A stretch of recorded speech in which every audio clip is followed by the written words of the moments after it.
Yes, I'll call the budget hearing to order. I think we're at 6:34. And we'll run through the PowerPoint. It will look very familiar to people who have seen Lynn give the PowerPoint on a couple other occasions. Just really tweaked to change the numbers to reflect the revised Part B. So this is our budget process. We always start off with our mission, which is to develop citizens who learn actively and collaboratively, think critically, creatively and critically, live responsibly and respectfully, contribute positively to their community, and pursue excellence in their academics and individual interests. And our CCS outcomes is that students will graduate from CCS demonstrating readiness for future success is seen in the following areas: robust academic foundation, citizenship, and life skills. So we had a whole host of opportunities for people to give input on the budget that we are representing to the town tomorrow. That's just a list of all the meeting dates, and as always, all of our information is on the school website. We have to figure out how to get this new PowerPoint on the website. And this is our CCS budget history. We've had many, many years of really tightening our belt. We had a couple years of a zero growth budget, some reduced budgets, and now our budget is higher than in 2008-09. So I think it's about 1.5 something percent higher. And the rate of inflation at the same time was over 7%. So we're still doing much better than the rate of inflation.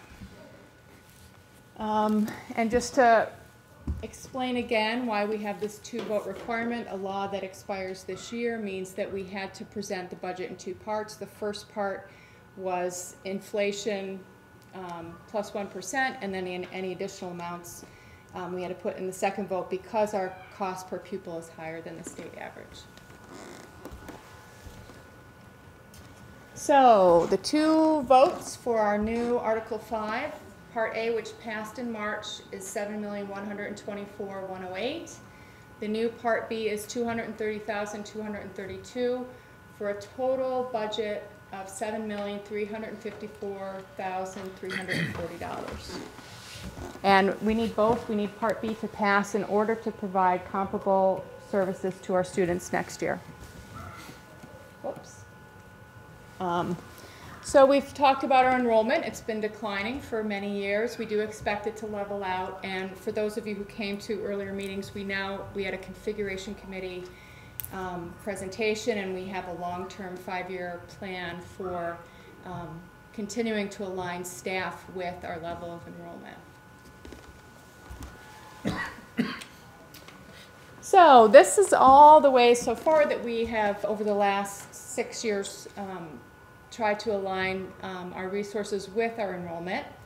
And it's primarily reducing the number of teachers, and even by bits of 0.1 here and there to try to present as lean a budget as possible. And our current enrollment, and as I said, we have a plan going forward that allows us to project better how we're going to align our staff with the number of students. And stop me with questions anytime. So these are some of the items that were requested but not funded in our budget. And it says as of January 22nd. I didn't change the slide properly. Early level reading titles, Four Winds Nature Institute, science supplies, Young Writers Project, a request for a part-time middle level literacy specialist, mobile computer labs for 3rd and 4th graders, full day kindergarten, pushing the nurse up to full-time, O&M furniture, and athletic supplies and equipment. So significant budget drivers that resulted in more than 100%. Oh, I don't know if that slide got changed properly, but it results in more than 100% of our reason to have the Part B on the vote, and special education that we're required to provide by law, and health and salary, as well as CSSU purchase services. So our spending per equalized pupil, our revised budget article is $7,354,340. Our revenue was $889,398 for a net spending of $6,464,942. We divide that by the number of equalized pupils, and that gives us our spending per equalized pupil of $15,089. So there's 5 drivers of property tax, and we list 4. But of the drivers of property tax, the school budget is the only one that we really have any control over. And other things that the state decides, there's nothing we can do about, but it all affects our ultimate property tax. The enrollment is Bill. Enrollment, thank you. There was some, I did like some keynote on the Mac to the PowerPoint that resulted in a few little glitches, so I apologize. This is my first PowerPoint ever, so. So what are the tax implications? So when we take our equalized pupils, we take the base ed spending amount, the base state tax rate, which is still an estimate, correct? Mm-hmm. And we look at our CLA, we're getting an estimated homestead tax rate of 101.31. So to get your individual property tax, you take the tax rate times your assessed home value. And we just want to emphasize that last year we had the 33rd lowest property tax rate in the state out of 261 towns. So there's sort of an impression that our tax rate is very high in Charlotte. Our assessed values may be high, but our tax rate is on the lower end for the state of Vermont. So what are the tax implications? If you live in a house that is assessed at $250,000, your taxes, if Part B passes, will go up by $193, which is $16 per month. And if you qualify for income sensitivity, your taxes will go up $5 a month, $60 a month.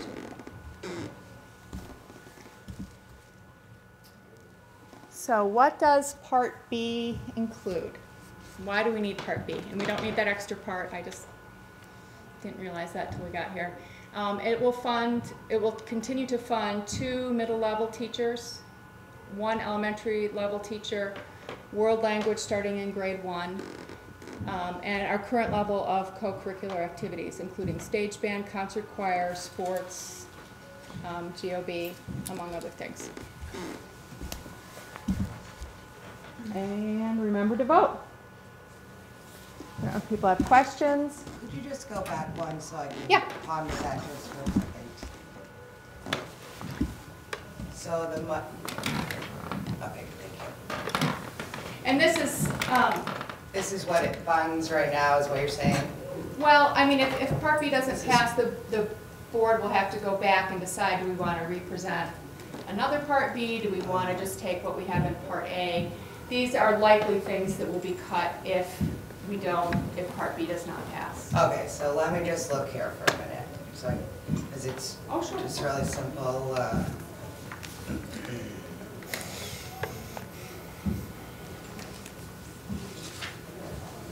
Okay, so seeing as I haven't been in the school program, what is world language? Is that the Spanish? Spanish. Okay. Yes. Very good. And then,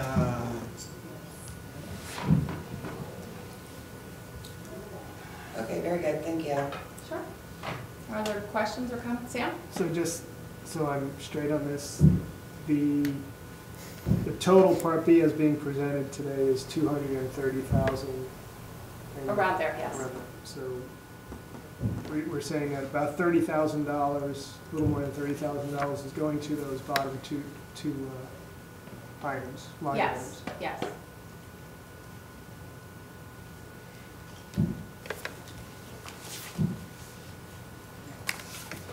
Any other questions or comments?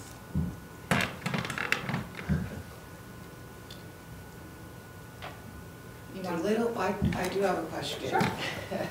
So do the little people need to learn Spanish right from the get-go, or a language? I mean, I know it's ideal, but are the new studies out in the last 20 years saying something about that? Or Yeah, can you speak to that?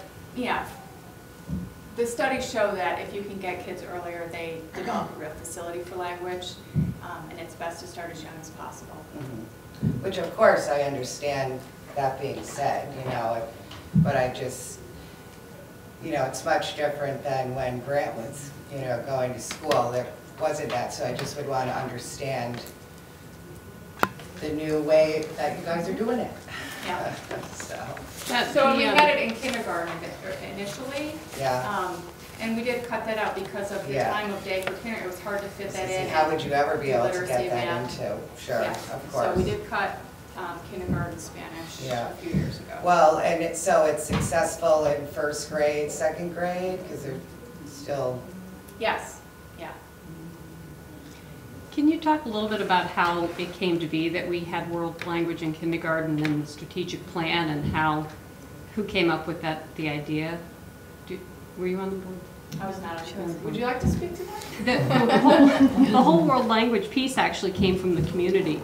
It was part of the community input on the strategic plan was to start world language in the lower grades. And so there was a committee that was commissioned to look at all that research. And not only did they find that acquisition of foreign language was greater the younger they were, it actually improved reading scores in third grade in English. It improved English language scores, yeah. which is kind of an interesting sure it is, yeah. But that's where that came from. It was a community desire.